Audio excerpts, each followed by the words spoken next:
What's up, guys? Welcome to my YouTube channel and welcome to this video where we're going to be talking about being lukewarm, and how it is really bad. And just a note, ignore background noise. It might be a little loud in my house, so if you hear anything in the background, I'm okay. My house isn't going to blow up or whatever. So here's the presentation. It's the devil owns the fence. Rebuke being lukewarm. And where I get this from is this popular parable that is going around a lot in Christian culture, where it's called the devil owns the fence. And so there's a large field with a fence that goes right down the middle. So one side is owned by God, and it's pretty nice. It's definitely the harder one to walk through, right? But the other one is owned by Satan. And Satan, his side might not be the best looking, but it's easy to walk through. And so God and Satan are both talking to man, and they're saying, come on my side. No, come on my side. And so the man is like, you know what? I want to be able to indulge in the world. Like, I want to be able to frolic on that side and on this side. So I'm going to be on the fence. So the man lives his life, and then he dies. And he's in hell after he dies. And so he asks God, why am I in hell? And God says these simple words: Satan owns the fence. And so basically, the thing is that if you want to be to go to heaven, you have to be fully on God's side. You cannot just be saying, oh, I can indulge in worldly practices while I still believe in God, because, I believe in God. And that just means the indecision to commit to a side is Satan's playground. In the Bible, we see Revelations condemning being lukewarm. Revelation 3:16. So, because you are lukewarm, neither hot nor cold, I'm about to spit you out of my mouth. So, hot means they're on fire for the Lord, right? Cold means they're completely detached. The lukewarm is right in the middle. And so it is not pulling people in or not pulling people or pushing people away. It's doing nothing. Another way people can interpret this is that hot means therapeutic, cold means refreshing, and so lukewarm, no one wants to drink lukewarm drinks, they either crave a hot drink or they crave a cold drink. That's just another way you can interpret it, but it just means don't be lukewarm. He will reject you when it comes to his second coming.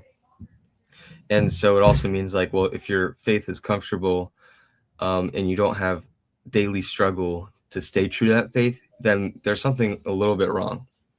And so we go into not balancing the world. That was bad. Do not balance the world in God. So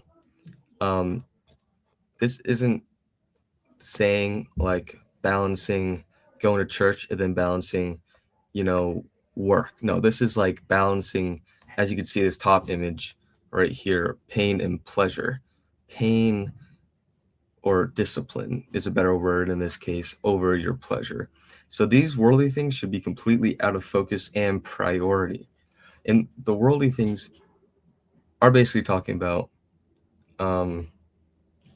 the worldly sins, such as lust, pride, gluttony, stuff like that. And so that's why comfortable faith is weak faith, because you have too much worldly pleasure. Discipline, if you feel discipline and you find pleasure in that discipline, and you find pleasure with your prayer, you have strong faith. And so people might say, well, I don't know, only God can judge me.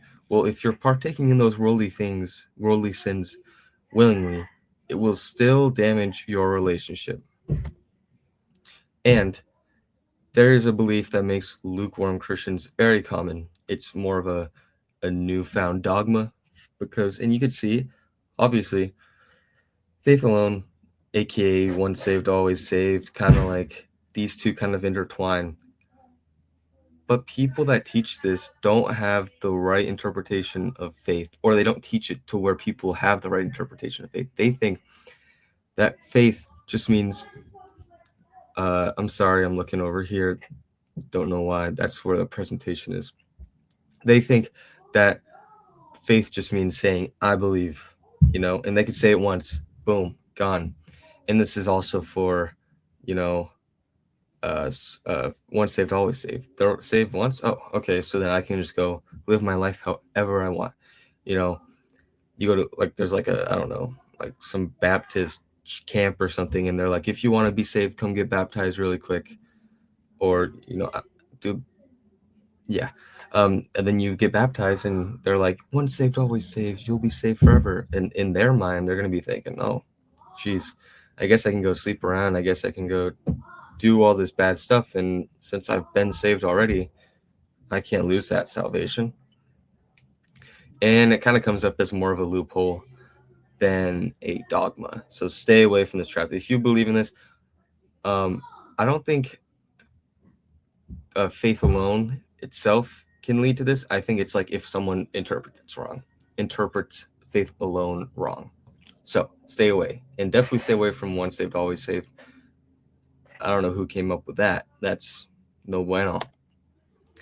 And that's all I have is just a quick thing of like being lukewarm is not good.